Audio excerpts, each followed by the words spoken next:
कैलास स्मशानभूमी आखाडा या परिसरात आपण सध्या आहोत. या ठिकाणी हे सुंदर असं एक मंदिर आहे. हे जी काही झाडांवरती नंबर आहेत, हे नंबर म्हणजे पुणे रिव्हरफ्रंट डेव्हलपमेंटसाठी जो प्रोजेक्ट होणार आहे, तर त्या प्रोजेक्टच्या अखत्यारीत ह्या झाडांचा पुणे कॉर्पोरेशनला अडथळा होतो आहे आणि त्या अडथळ्यासाठी ही झाडं तोडायच्यासाठी त्यांनी नंबरिंग केलेलं आहे. तर आपण जिथं आत्ता आहोत तिथं एकदम मस्त छान असं वातावरण आहे. सर्व ठिकाणी हे कैलास स्मशानभूमीच्या ठिकाणी जे काही दफनविधी झालेले असतील, त्या दफनविधीमधल्या लोकांचे इथं स्मारक वगैरे केलेले आहेत. समोर आपण अजून एक मंदिर बघतो आहोत. ते मंदिर देखील आपण पुढच्या बाजूने बघूया. समोर कैलास स्मशानभूमी आखाडा मंदिर, हनुमानाचं मंदिर. व हे काही नागरिक ज्यांनी आपल्या आप्तेष्टांची समाधी या ठिकाणी केली आहे, त्याची साफसफाई करत आहेत. हे एक सुंदर असं मंदिर काही प्रमाणात भग्न झालेलं आहे. डागडुजी होऊ शकते. एक छान असं सुंदर नितळ परिसर जिथे ही महाकाय वृक्ष आहेत.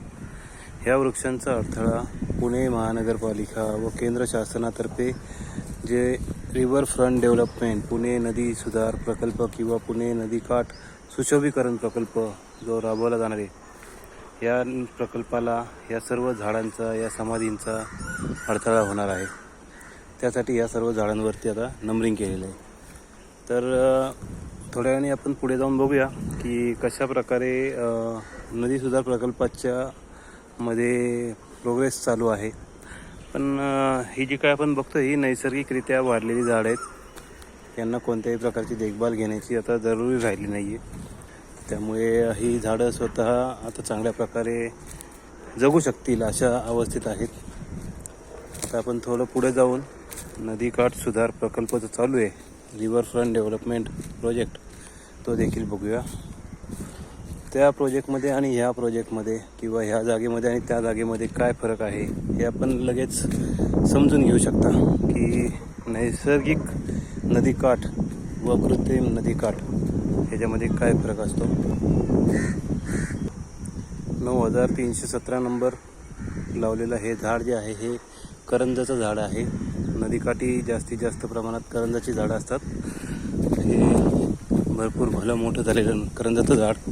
करंजाच्या बिया ज्या ठिकाणी पडतात त्या ठिकाणी ते नवीन रोपं तयार होतात. या अशा प्रकारे आता ही सर्व हिरवळ जी आहे एका बाजूला दिसते आहे. आपण आता त्या हिरवळीमधून आलेलो आहोत बाहेर. आणि दुसऱ्या बाजूला आपण समोर बघूया. आपण ज्या ठिकाणावरून आलो ते कैलास स्मशानभूमी हनुमान आखाडाचं मंदिर. हा सुंदर हिरवा परिसर कैलास स्मशानभूमीच्या शेजारी असणारा, जिथे आपण आता सर्व समाधी बघितल्या.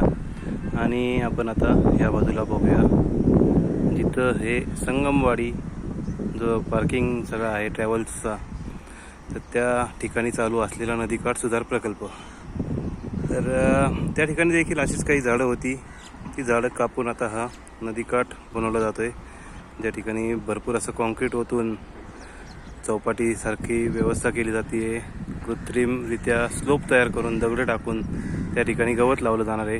जी काही समोर आता हिरवळ दिसते ही हिरवळ गवताची नसून ही जलपर्णी आहे. जलपर्णी म्हणजे प्रदूषित पाण्यामध्ये वाढणारी वनस्पती.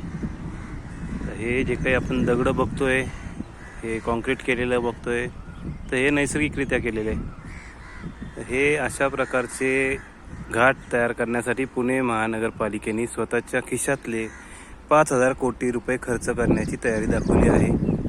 तर हे असं एका ठिकाणी, एका बाजूला ही मुळा मुठा नदीचा संगम, मध्यभागी दिसणारी ही जी इमारत आहे ही COEP कॉलेजची इमारत. COEP कॉलेजच्या इमारतीच्या शेजारी आपण हिरवळ बघतोय. आणि संगम घाट परिसर या ठिकाणी आपण आहोत.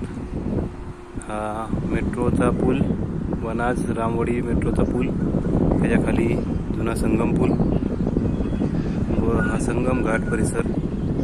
तर एका बाजूला ही अशी छान हिरवळ आणि दुसऱ्या बाजूला हा रखरखीत असा रिव्हरफ्रंट. नक्की आपल्याला कोणती गोष्ट हवी आहे हे आपणच ठरवायला हवं. धन्यवाद.